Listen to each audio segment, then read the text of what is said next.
আজি বিহুত আছে হলে তো করে ঠিক নাই আমার বিহু পাগল জনগণ জানাইতে আমি সকলকে আমার ব্যাপার আমার বিহুর বাতরি জানাম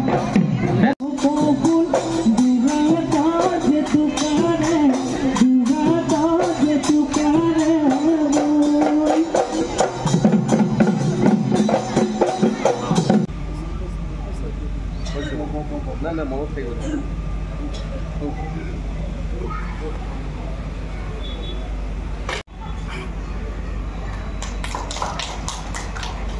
আমার যে উৎসর্গা করেছে আমার স্বর্গীয় চন্দ্র সিং টিমুং চন্দ্র সিং টিমুং ডাঙৰীয়াৰ নামৰ এইটো উৎসৰ্গা কৰিছে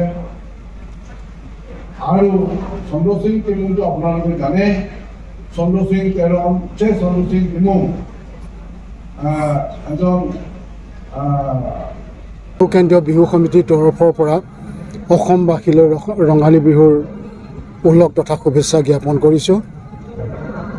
ডিফু কেন্দ্ৰীয় বিহু সমিতিত তিনিদিনীয়া কাৰ্যসূচীৰে 15, 26 আৰু 27 এপ্ৰিলত আমি এই তিনিদিনীয়া কাৰ্যসূচীৰে বিহু উৎসৱ উদযাপন কৰিছোঁ। আজি দ্বিতীয় দিন। আজি সামূহিক পতাকা উত্তোলন আছিল, সেই পতাকা উত্তোলন হৈ গৈছে। পতাকা উত্তোলনৰ পিছতে আমি কাশ্মীৰত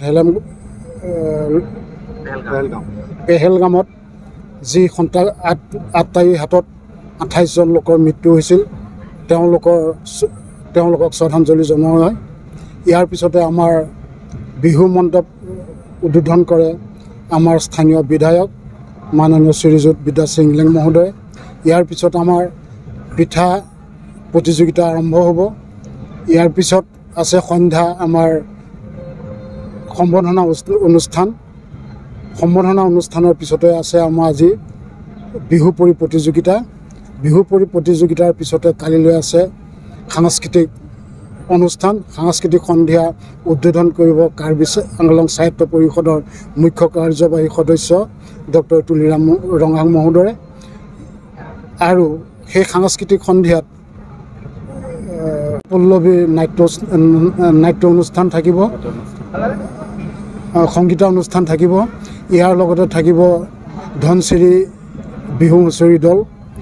মুখ্য আকৰ্ষণত গীতৰ শৰাই আগবঢ়াব সুদীপ ৰঞ্জন মেধি আৰু নুৰি আলি চাই।